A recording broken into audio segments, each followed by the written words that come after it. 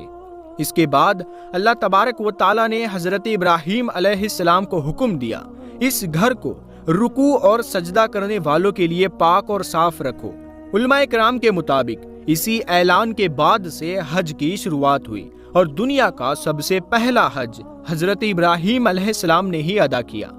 طاہر الکروی لکھتے ہیں، جن کی کتاب کو عبدالصمد سارن نے اردو میں ترجمہ کیا ہے، حضرت عباس رضی اللہ تعالیٰ عنہ سے روایت ہے کہ رسول اللہ صلی اللہ علیہ وآلہ وسلم نے ارشاد فرمایا، ہر دن اور ہر رات اللہ کے اس گھر کعبہ پر 20 رحمتیں نازل ہوتی ہے۔ 60% رحمتیں طواف کرنے والوں کے لیے، 40% نماز ادا کرنے والوں کے لیے اور 20% صرف کعبہ شریف کی طرف دیکھنے والوں کے لیے۔ سبحان اللہ۔ حضرت حسان بن عطیہ کہتے ہیں، ہم نے جب اس حدیث پر غور کیا تو معلوم ہوا کہ یہ تمام رحمتیں اصل میں طواف کرنے والوں کے لیے ہی ہے، کیونکہ جو طواف کرتا ہے وہ نماز بھی پڑھتا ہے اور کعبہ کو بھی دیکھتا ہے۔ کسی نے کیا خوب کہا ہے، خانہ کعبہ میں کیسی کیسی فضیلتیں ہیں، یہ صرف گھر والا ہی جانتا ہے۔ جو بھی یہاں اپنے گناہوں سے ڈر کر آتا ہے، اللہ تبارک و تعالیٰ اس کی حفاظت فرماتا ہے۔ طاہر الکروی لکھتے ہیں کہ خانہ کعبہ اب تک کل 11 بار تعمیر کیا گیا ہے۔ سب سے پہلے حضرت آدم علیہ السلام نے بنایا، پھر حضرت شیس علیہ السلام نے تعمیر کی، پھر حضرت ابراہیم علیہ السلام نے تعمیر کی، اس کے بعد عمالقہ نامی قوم نے، پھر جرہمی قبیلہ نے، پھر کسی بن کلاب نے، پھر قریش نے، پھر حضرت عبداللہ بن زبیر رضی اللہ تعالیٰ عنہ نے، پھر حجاج بن یوسف نے، پھر عثمانی سلطان مراد نے جو آل عثمان سے تھے۔ قریش کی تعمیر وہ تھی جو رسول اللہ صلی اللہ علیہ وسلم کی زندگی میں ہوئی۔ اس وقت قریش نے کیول حلال مال جمع کیا تھا، مگر وہ کم پڑ گیا، اسی لیے حضور صلی اللہ علیہ وآلہ وسلم کی طرف کا 6 ہاتھ اور ایک بالشت حصہ کم کر دیا گیا، اور اس حصے کو باہر سے ایک چھوٹی سی گول دیوار سے حاتم کے نام سے بند کر دیا گیا۔ آج بھی لوگ اس حصے کو باہر سے طواف کرتے ہیں، حالانکہ وہ کعبہ کا اندرونی حصہ ہے۔ قریش نے کعبہ کے اندر 2 قطاروں میں 6 لکڑی کے ستون یعنی پیلارز لگائے تھے، جن پر چھت رکھی گئی۔ اس سے پہلے کعبہ پر کوئی چھت نہیں تھی۔ انہوں نے صرف ایک دروازہ رکھا اور چھت کی اونچائی 18 ہاتھ یعنی لگ بھگ 27 فٹ طے کی۔ دوستو، طاہر الکروی لکھتے ہیں کہ حضرت عبداللہ بن زبیر رضی اللہ تعالیٰ عنہ نے 3 دن تک استخارہ کرنے کے بعد کعبہ کو بالکل زمین کے برابر تک گرا دیا۔ پھر انہوں نے حضرت ابراہیم علیہ السلام کی بنائی گئی اصلی نیو کو کھدوایا۔ جب دیکھا تو معلوم ہوا کہ حجر اسماعیل کا جو حصہ باہر سے دکھتا ہے، اصل میں وہ 6 ہاتھ اور ایک بالشت کعبہ کے اندر کا ہی حصہ ہے۔ حضرت عبداللہ بن زبیر نے حضرت عائشہ رضی اللہ تعالی عنہا کی ایک حدیث کی بنیاد پر اسی اصلی نیو پر کعبہ کو پھر سے تعمیر کیا۔ انہوں نے کعبہ کی اونچائی 27 ہاتھ رکھی تاکہ وہ عرش کے مناسب ہو جائے۔ اس بار انہوں نے 2 دروازے بنائے، ایک اندر آنے کے لیے، ایک باہر نکلنے کے لیے۔ دونوں دروازے زمین کے برابر رکھے گئے۔ ہر دروازے کی اونچائی 11 ہاتھ اور 2 پلے لگائے گئے۔ آپ نے کعبہ کے اندر 4 مضبوط ستون بنائے جو اس وقت چومے بھی جاتے تھے۔ رکن شامی کی طرف ایک سیڑھی بنائی گئی جو چھت کی طرف جاتی تھی اور اسے سونے سے سجایا گیا تھا۔ کعبہ کی چھت پر ایک پرنالہ رکھا گیا جس سے پانی گر کر حجر اسماعیل میں جاتا تھا۔ جس دن تعمیر مکمل ہوئی وہ دن بہت خاص تھا۔ کئی غلاموں کو آزاد کیا گیا، بہت سی بکریاں ذبح کی گئی۔ حضرت عبداللہ بن زبیر رضی اللہ تعالیٰ عنہ ننگے پاؤں نکلے اور ان کے ساتھ کئی قریش کے لوگ بھی ننگے پاؤں نکلے۔ وہ لوگ کنم کے مکان سے نکل کر مسجد عائشہ پہنچے اور وہیں سے عمرہ کا احرام باندھا۔ انہوں نے شکر ادا کیا کہ اللہ نے انہیں ابراہیمی تعمیر پر کعبہ بنانے کی توفیق دی۔ 64 ہجری میں مکہ کے محاصرے کے دوران ایک شخص نے مسجد حرام میں کسی تمبو میں آگ جلائی۔ یہ آگ پھیلتے پھیلتے کعبہ تک پہنچ گئی اور اس نے غلاف کعبہ اور رکن یمانی کو جلا دیا۔ 10 سال بعد 74 ہجری میں حجاج بن یوسف نے یہ کہہ کر کعبہ کو گرا دیا کہ ابن زبیر نے اس میں اضافہ کیا تھا اور ایک ایکسٹرا دروازہ بھی بنا دیا تھا، تو اس نے اسے قریش کی پرانی تعمیر کے مطابق پھر سے تعمیر کروایا۔ طاہر الکروی لکھتے ہیں کعبہ کی ہر چیز آج بھی حضرت عبداللہ بن زبیر رضی اللہ تعالیٰ عنہ کی بنائی ہوئی ہے، سوائے اس حجر کی دیوار کے جو حجاج بن یوسف نے بنائی تھی۔ 19 شعبان 1039 ہجری کو سلطان مراد رابع کے دور میں مکہ اور اس کے آس پاس زبردست بارش ہوئی۔ سیلاب حرم شریف میں داخل ہو گیا اور پانی کعبہ کے دروازے کی چوکھٹ سے بھی اوپر چلا گیا۔ اگلے دن جمعرات کو عصر کے وقت شامی دیوار گر گئی اور ساتھ میں مشرق اور مغرب کی دیواروں کا بھی کچھ حصہ گر پڑا، چھت کا کچھ حصہ بھی گر گیا۔ سلطان مراد نے فوراً حکم دیا کہ کعبہ کو پھر سے تعمیر کیا جائے، اور صرف 1 سال میں کعبہ کو اسی انداز میں تعمیر کیا گیا جیسے حجاج بن یوسف کے زمانے میں ہوا کرتا تھا۔ اور پیارے دوستو، یہی تعمیر آج تک قائم ہے۔ آخر میں ہم دعا کرتے ہیں، یا اللہ تو ہمیں بھی حج جیسا عظیم فریضہ ادا کرنے کی توفیق عطا فرما، آمین یا رب العالمین۔ پیارے دوستو، اگر دل سے آمین کہنی ہے تو کمنٹ باکس میں آمین ضرور لکھ دینا، کیا پتا کس کا لکھا ہوا آمین کب قبول ہو جائے۔ آج کے لیے بس اتنا ہی، ہم ملیں گے اگلی ویڈیو میں۔ اللہ حافظ۔